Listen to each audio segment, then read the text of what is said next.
keberhasilan ahli Al-Quran itu adab. Buka Quran surah ke-35 ayat ke-32, paling kiri sebelah atas.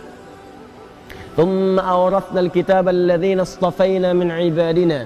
Kemudian kami wariskan Al-Quran itu kepada hamba-hamba yang kami pilih.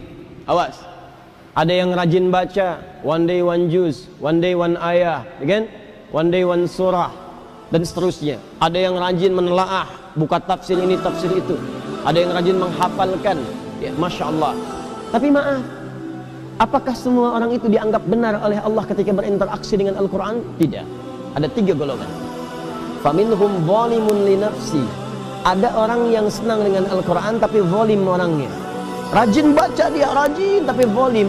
Tidak mampu menempatkan ayat Quran sesuai dengan tempatnya. Apa? Zalim itu menempatkan sesuatu bukan pada tempatnya.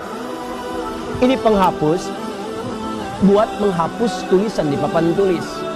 Asalnya begitu, tapi digunakan untuk melempar orang misalnya. Itu zalim namanya. Gelas, tuh, fungsinya menampung air untuk minum. Gayung fungsinya untuk mandi. Ada orang minum pakai gayung, mandi pakai gelas. Itu zalim namanya. Ada orang sering ngaji, baca qul huwallahu ahad, katakan hanya Allah yang esa, hafal ayatnya, tahu maknanya, tapi tidak menempatkan ayat sesuai dengan tempatnya. Dia katakan di lisannya semua agama sama.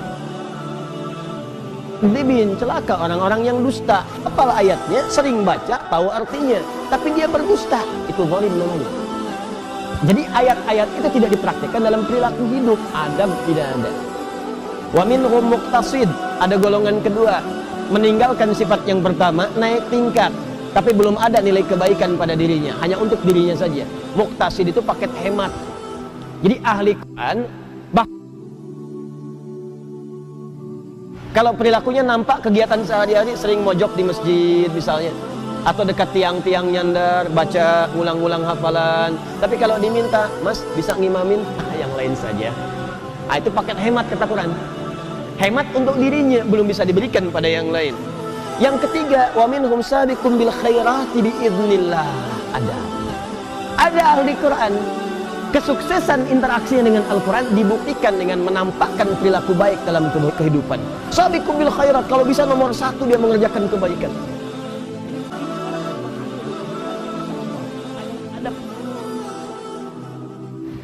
Jadi jangan bangga kalau anak Anda hafal 30 juz tapi nggak merubah perilakunya. Yang yaitu hafalan banyak tapi perilaku semakin durjana. Yang salah itu dalam hafalannya. Ada yang keliru. Ciri orang tuh kalau sudah dekat dengan Quran, karena Quran itu baik, maka akan ada perubahan dalam dirinya. Minimal tuh sifatnya dulu lebih tenang, lebih terukur, lebih baik. Lama-lama jadi sikap sopan, adabnya muncul. Kalau ada kebaikan pengen segera dikerjakan. Kalau lihat sampah di masjid pengen segera ngambil.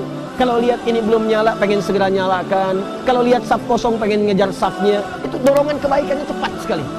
Semakin tinggi kecepatan berbuat baiknya, ini menandakan semakin besar pengakuannya di hadapan Allah Subhanahu wa taala dalam perubahan kebaikannya.